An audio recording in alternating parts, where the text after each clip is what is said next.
Novel Stream presents Killed at Resaca by Ambrose Bierce. The best soldier of our staff was Lieutenant Herman Brayle, one of the 2 aides-de-camp. I don't remember where the general picked him up. From some Ohio regiment, I think. None of us had previously known him, and it would have been strange if we had, for no 2 of us came from the same state, nor even from adjoining states. The general seemed to think that a position on his staff was a distinction that should be so judiciously conferred as not to beget any sectional jealousies and imperil the integrity of that part of the country which was still an integer. He would not even choose officers from his own command, but by some jugglery at department headquarters obtained them from other brigades. Under such circumstances, a man's services had to be very distinguished indeed to be heard of by his family and the friends of his youth, and the speaking trump of fame was a trifle hoarse from loquacity anyhow. Lieutenant Brayle was more than 6 feet in height and of splendid proportions, with the light hair and gray-blue eyes which men so gifted usually find associated with a high order of courage. As he was commonly in full uniform, especially in action, when most officers are content to be less flamboyantly attired, he was a very striking and conspicuous figure. As to the rest, he had a gentleman's manners, a scholar's head, and a lion's heart. His age was about 30. We all soon came to like Brayle as much as we admired him, and it was with sincere concern that, in the engagement at Stone's River, our first action after he joined us, we observed that he had one most objectionable and unsoldierly quality. He was vain of his courage. During all the vicissitudes and mutations of that hideous encounter, whether our troops were fighting in the open cotton fields, in the cedar thickets, or behind the railway embankment, he did not once take cover, except when sternly commanded to do so by the general, who usually had other things to think of than the lives of his staff officers, or those of his men, for that matter. In every later engagement, while Brayle was with us, it was the same way. He would sit his horse like an equestrian statue, in a storm of bullets and grape, in the most exposed places, wherever, in fact, duty, requiring him to go, permitted him to remain, when, without trouble and with distinct advantage to his reputation for common sense, he might have been in such security as is possible on a battlefield in the brief intervals of personal inaction. On foot, from necessity or in deference to his dismounted commander or associates, his conduct was the same. He would stand like a rock in the open when officers and men alike had taken to cover, while men older in service and years, higher in rank and of unquestionable intrepidity, were loyally preserving behind the crest of a hill lives infinitely precious to their country. This fellow would stand, equally idle on the ridge, facing in the direction of the sharpest fire. When battles are going on in open ground, it frequently occurs that the opposing lines, confronting each other within a stone's throw for hours, hug the earth as closely as if they loved it. The line officers in their proper places flatten themselves no less, and the field officers, their horses all killed or sent to the rear, crouch beneath the infernal canopy of hissing lead and screaming iron without a thought of personal dignity. In such circumstances, the life of a staff officer of a brigade is distinctly not a happy one, mainly because of its precarious tenure and the unnerving alternations of emotion to which he is exposed. From a position of that comparative security from which a civilian would ascribe his escape to a miracle, he may be dispatched with an order to some commander of a prone regiment in the front line, a person for the moment inconspicuous and not always easy to find without a deal of search among men somewhat preoccupied, and in a din in which question and answer alike must be imparted in the sign language. It is customary in such cases to duck the head and scuttle away on a keen run, an object of lively interest to some thousands of admiring marksmen. In returning well, it is not customary to return. Brayle's practice was different. He would consign his horse to the care of an orderly. He loved his horse and walk quietly away on his perilous errand with never a stoop of the back, his splendid figure, accentuated by his uniform, holding the eye with a strange fascination. We watched him with suspended breath, our hearts in our mouths. On one occasion of this kind, indeed, one of our number, an impetuous stammerer, was so possessed by his emotion that he shouted at me, "I'll bet you $2 they drop him before he gets to that ditch." I did not accept the brutal wager. I thought they would. Let me do justice to a brave man's memory. In all these needless exposures of life, there was no visible bravado nor subsequent narration. In the few instances when some of us had ventured to remonstrate, Brayle had smiled pleasantly and made some light reply, which, however, had not encouraged a further pursuit of the subject. Once he said, "Captain, if ever I come to grief by forgetting your advice, I hope my last moments will be cheered by the sound of your beloved voice breathing into my ear the blessed words, 'I told you so.'"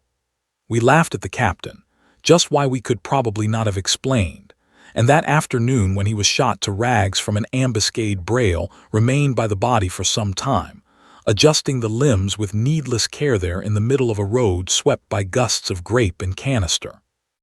It is easy to condemn this kind of thing, and not very difficult to refrain from imitation, but it is impossible not to respect, and Brayle was liked none the less for the weakness which had so heroic an expression. We wished he were not a fool, but he went on that way to the end, sometimes hard hit, but always returning to duty about as good as new. Of course, it came at last. He who ignores the law of probabilities challenges an adversary that is seldom beaten. It was at Resaca, in Georgia, during the movement that resulted in the taking of Atlanta. In front of our brigade, the enemy's line of earthworks ran through open fields along a slight crest. At each end of this open ground, we were close up to him in the woods, but the clear ground we could not hope to occupy until night, when darkness would enable us to burrow like moles and throw up earth. At this point, our line was a quarter-mile away in the edge of a wood. Roughly, we formed a semicircle, the enemy's fortified line being the court of the Ark. "Lieutenant, go tell Colonel Ward to work up as close as he can get cover, and not to waste much ammunition in unnecessary firing. You may leave your horse." When the general gave this direction, we were in the fringe of the forest, near the right extremity of the Ark. Colonel Ward was at the left. The suggestion to leave the horse obviously enough meant that Brayle was to take the longer line, through the woods and among the men. Indeed, the suggestion was needless. To go by the short route meant absolutely certain failure to deliver the message. Before anybody could interpose, Brayle had cantered lightly into the field, and the enemy's works were in crackling conflagration. "Stop that damned fool!" shouted the general. A private of the escort, with more ambition than brains, spurred forward to obey, and within 10 yards left himself and his horse dead on the field of honor. Brayle was beyond recall, galloping easily along, parallel to the enemy and less than 200 yards distant. He was a picture to see.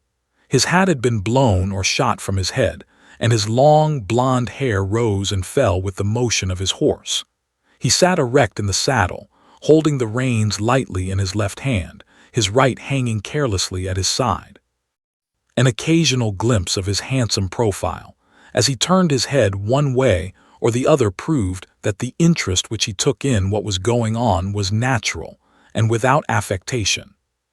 The picture was intensely dramatic, but in no degree theatrical.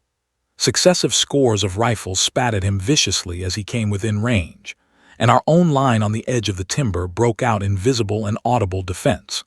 No longer regardful of themselves or their orders, our fellows sprang to their feet, and swarming into the open sent broad sheets of bullets against the blazing crest of the offending works, which poured an answering fire into their unprotected groups with deadly effect.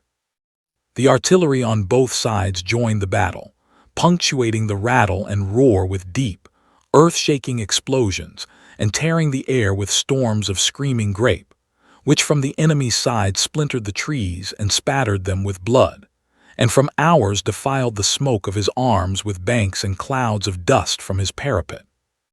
My attention had been for a moment drawn to the general combat, but now, glancing down the unobscured avenue between these two thunderclouds, I saw Brayle, the cause of the carnage.